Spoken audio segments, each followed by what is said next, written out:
जौनपुर के पूर्व सांसद और बाहुबली नेता धनंजय सिंह जी का अब क्या दबदबा पूरे पूर्वांचल समेत जौनपुर में भी खत्म हो चुका है।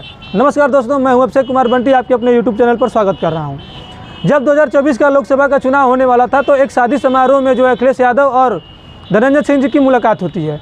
इस मुलाकात से कयास ये लगाए जा रहे थे कि धनंजय सिंह अब जो है समाजवादी पार्टी का दामन थामेंगे और जौनपुर की लोकसभा सीट से जो है धनंजय सिंह को प्रत्याशी बनाया जा सकता है समाजवादी पार्टी के द्वारा। लेकिन हुआ कुछ यूँ कि समाजवादी पार्टी ने धनंजय सिंह को अपना टिकट नहीं दिया। फिर निकल कर यह सामने आया मुद्दा कि धनंजय सिंह जो है अब चुनाव लोकसभा से जौनपुर की लोकसभा सीट से लड़ने वाले हैं, वो भी निर्दलीय।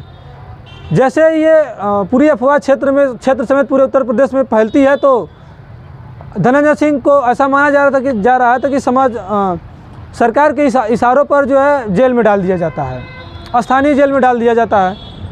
जब से ही जेल में जाते हैं तो कुछ समय बाद जो है इनकी पत्नी श्रीकला धनंजय रेड्डी से जो है बहुजन समाज पार्टी के नेताओं की मुलाकात होती है और आश्वासन दिया जाता है कि आप जो है चुनाव लड़िए, हम आपका समर्थन करेंगे। श्रीकला रेड्डी जो है बहुजन समाज पार्टी में शामिल हो जाती हैं और पवन कुमारी मायावती जी के द्वारा जो है इनको टिकट दे दिया जाता है जौनपुर से। लेकिन टिकट दे दिए जाने के बाद, नामांकन हो जाने के बाद जो है अखिलेश धनंजय सिंह जो है पहली तारीख को जेल से छूट कर आ जाते हैं।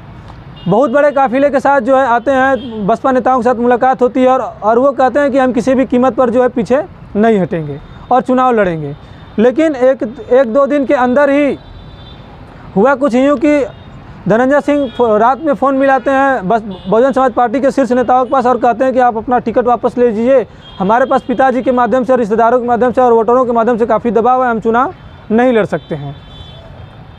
अचानक क्या हो जाता है ऐसा कि चुनाव नहीं लड़ पाते हैं, चुनाव वापस कर देते हैं, टिकट वापस कर देते हैं। बहुजन समाज पार्टी की राष्ट्रीय अध्यक्ष मायावती 1 बजे रात को फ़ोन मिलाती हैं श्याम सिंह यादव जी को, जो कि वर्तमान सिटिंग सांसद भी थे बहुजन समाज पार्टी के। उनको टिकट फिर से दे दिया जाता है और वो चुनाव के मैदान में उतर जाते हैं। ये बात रही श्याम सिंह यादव जी की। लेकिन जब पूछा गया धनंजय यादव जी से कि आप अचानक जो है बहुजन समाज पार्टी का टिकट वापस क्यों कर दिया, फिर चुनाव लड़ने से क्यों मना कर दिए, तो वही कयास धनंजय सिंह यादव अपनी पुरानी बातों को दोहराते हैं। लेकिन विशेषज्ञों का या फिर राजनीतिक विश्लेषकों का ये मानना है कि धनंजय सिंह को कहीं न कहीं ईडी, सीबीआई या फिर यूँ कहें कि केंद्र की तरफ से ऐसा इशारा दिया गया कि आप चुनाव न लड़िए, नहीं तो आगे चलकर आपको राजनीतिक भविष्य की दिक्कत हो सकती है। वापस हो जाने के बाद जो है 1-2 दिन बाद पर्चा अपना वापस ले लेते हैं धनंजय सिंह और एक इंटरव्यू में कहते हैं कि यहाँ से सांसद वही बनकर जाएगा जिसको हमारा सपोर्ट होगा। खुले मन से सपोर्ट करते हैं कृपाशंकर सिंह जी को, जो भारतीय जनता पार्टी के प्रत्याशी बनाए गए थे।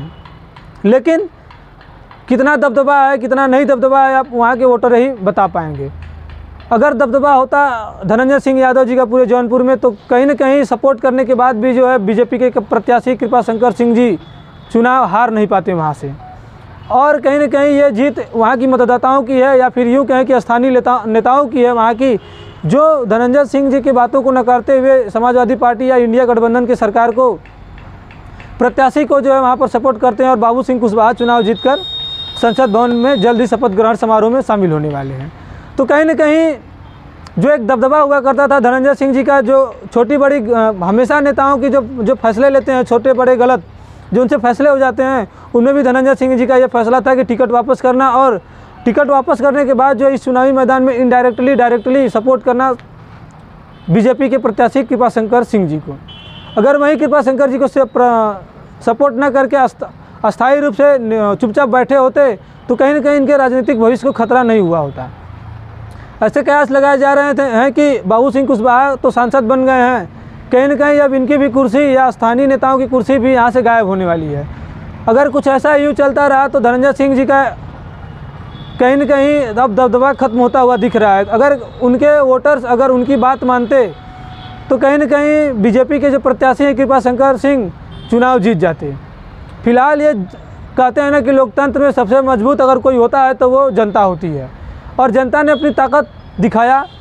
न ही किसी सांसद, किसी वर्तमान सांसद, न ही किसी बाहुबली का साथ दिया और वो साथ दिया बाबू सिंह कुशवाहा जी का, जो इंडिया गठबंधन के प्रत्याशी या फिर कहीं यूँ कहें कि समाजवादी पार्टी के तरफ से प्रत्याशी बनाए गए थे।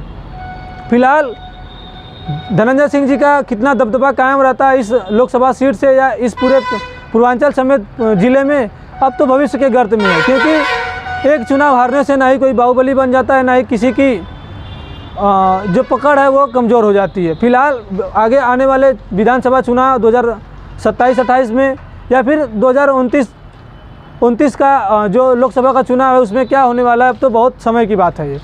फिलहाल इस वीडियो पर या धनंजय सिंह की बाहुबली जो क्षमता है या फिर यूँ कहें जो पहचान है, इस पर आप लोगों की क्या राय है, आप लोग कमेंट बॉक्स में ज़रूर बताएं। उम्मीद करता हूं कि आप लोगों को ये वीडियो पसंद आया होगा। अगर पसंद आया होगा तो हमारे चैनल से जुड़ जाइए।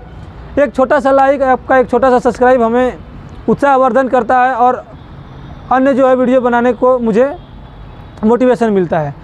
चलिए मिलते हैं अगले वीडियो में अपने, तब तक के लिए जय हिंद, जय भारत।